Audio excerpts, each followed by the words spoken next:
let's ask this. This just happened this week. Facebook, Spotify, Apple, YouTube, right? They all banned the InfoWars channel.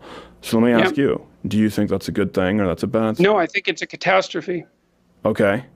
So what's your solution? Do you believe Facebook or YouTube should be forced to provide a platform for speech that they detest? No, I don't think they should be forced. I think that they've bit off far more than they'll be able to chew. How so? Because now they've decided that they're ethically responsible for the content on their platforms. So good luck with that decision, because they have an awful lot of content, and drawing the lines is going to be extraordinarily difficult thing to do. So basically, the way that these companies were set up to begin with is that people could post content and then other people could watch it and basically decide by their viewing. They could value the content by their proclivity to view. Mm. And now they've decided, as a consequence of this decision, that they're going to be in the business of arbitrarily determining what should and shouldn't be presented for public viewing. And they'll never run out of decisions to make. You know, lots of people who were watching Alex Jones didn't agree with him. They were just keeping an eye on him.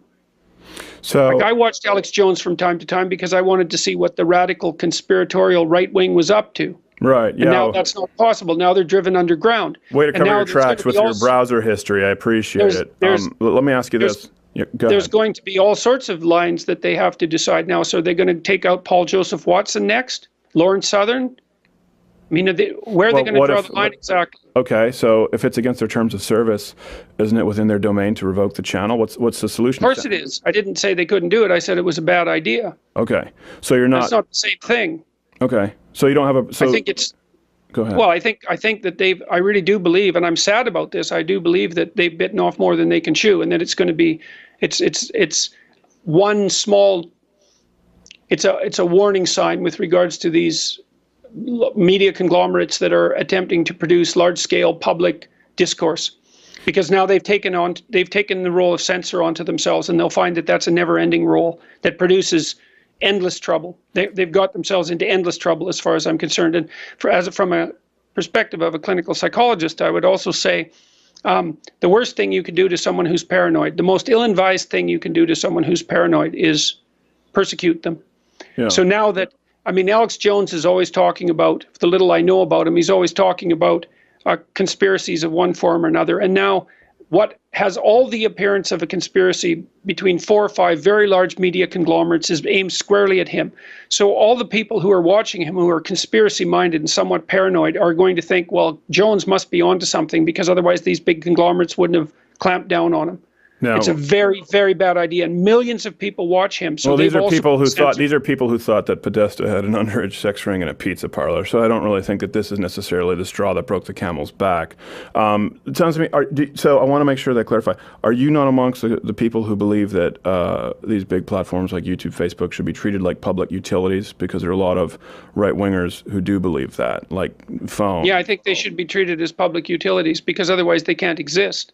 Because there's no possible way that these corporations can handle monitoring their content. There's too much content. So they'll run out of manpower to make the decisions. I mean, okay, so Alex Jones is now being banned. What do you think about people who've interviewed Alex Jones? Should they be banned? That would include Joe Rogan, for example, because he interviewed Alex Jones. Yeah. So should we ban him? Well, and if not, why not? So you think that Facebook, YouTube, Google, these companies that, basically start up in garages, these tech startups, invest millions of dollars and they grow to become successful, and then you support the government stepping in an authoritarian fashion and telling them who they have to allow on their platforms? I didn't say the government should step in. I said that they made a mistake by deciding to act as censors, and that they'll pay for it. I didn't say anything about anybody stepping in and changing it. I said it was a mistake. Well, if they're to be treated like public utilities, then that would be the government stepping in, because right now they're not. Well, if they were to be treated as public utilities, that would be a transformation in the way they were regulated. So that really doesn't have anything to do specifically with the Alex Jones issue. Well, I'm just saying you would support it. You would support it. Okay. And let's reverse the question, because I'm the one having to come up with all the complex answers.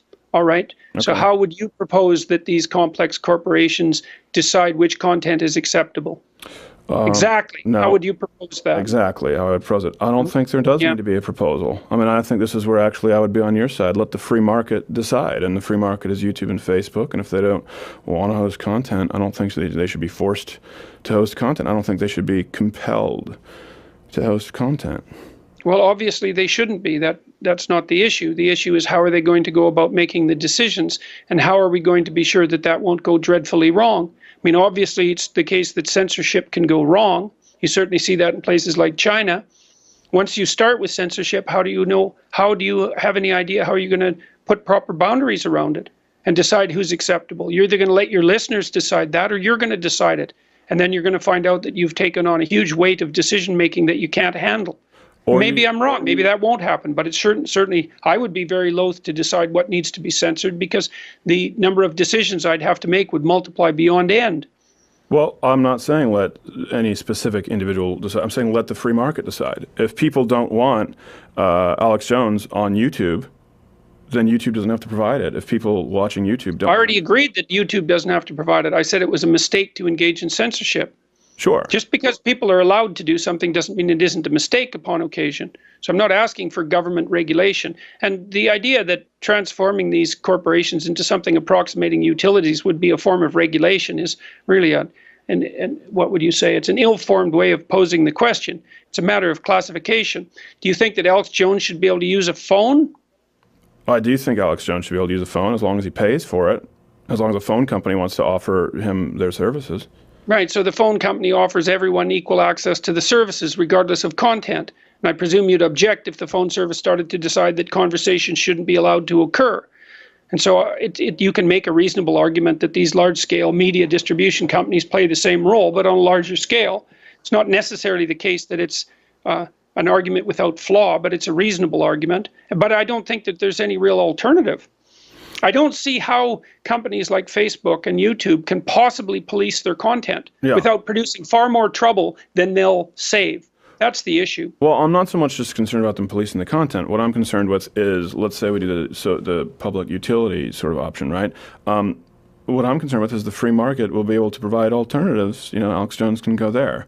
If we're consistent, and we believe in freedom of speech and the freedom of market as it applies thereof, we should be free to accept, we should follow this down the logical trail that there will be an alternative platform for Alex Jones or you.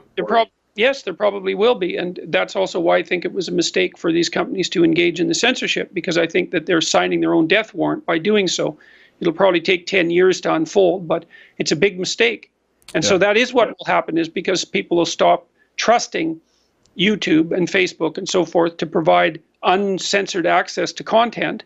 And as a consequence, other forms of information distribution will emerge. So that's why I thought it was a bad decision from a corporate perspective. Okay. They had every right to make it, but I think it's a bad decision. If I were to walk into your house, okay?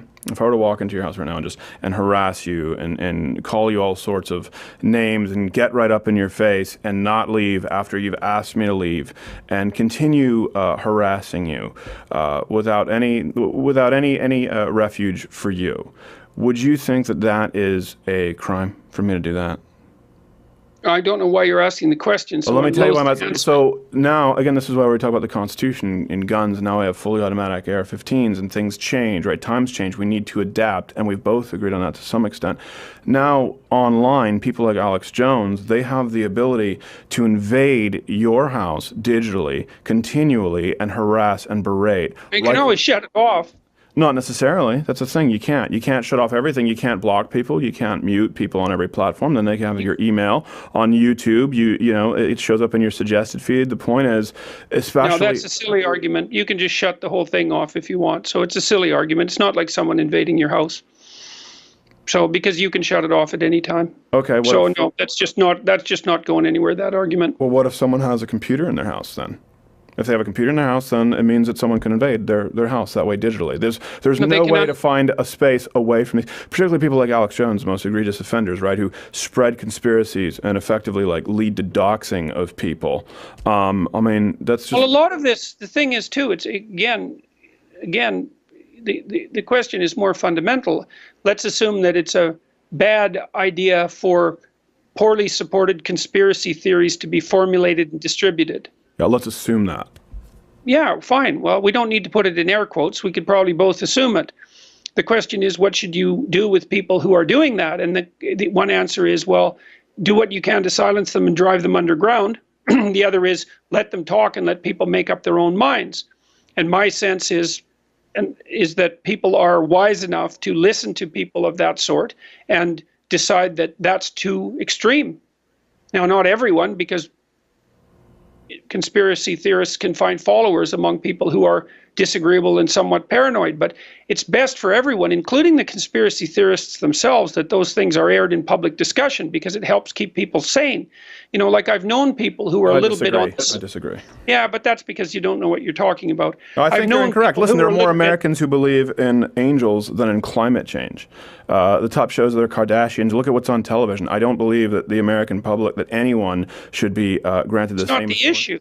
Yeah, it is. You said that they should be wise. They should treat them wise enough. I'm saying I don't think they're wise enough, and that's why they're wise enough compared to the alternatives. Okay. You know, your system in the United States was never set up under the presumption that the people were wise.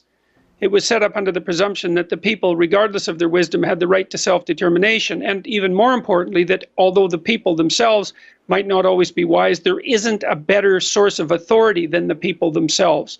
So that no matter how corrupt and foolish the people happen to be, whatever systems you put in place to supplant them will be worse.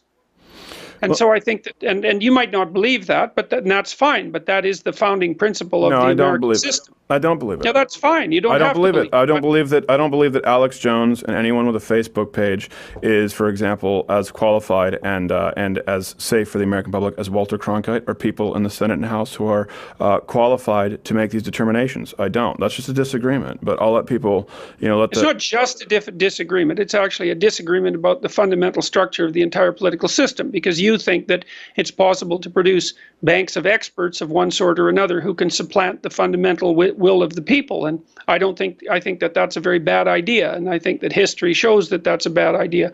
At least with democracy, it tends to be self-correcting. So if people make egregious errors, they correct them in the next election. Well, okay. And so